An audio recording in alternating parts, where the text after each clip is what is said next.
И сегодня глава Калмыкии Батухасиков принял участие в торжественном мероприятии, посвященном Международному дню учителя, которое состоялось в режиме онлайн. Посредством интернета в мероприятии приняло участие около 500 педагогов со всей республики. С поздравительной речью к педагогическому сообществу республики присоединился министр просвещения России Сергей Кравцов. Он отметил, что в непростой период учителя совершают подвиг, продолжая учить детей и развивать их таланты.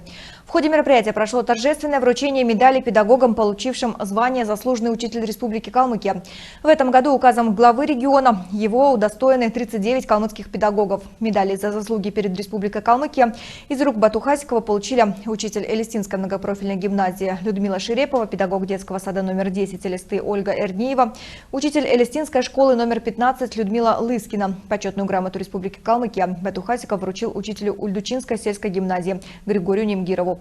Наших педагогов отличают не только профессионализм, но и преданность своему делу, мудрость, которая позволяет с достоинством выдерживать все невзгоды.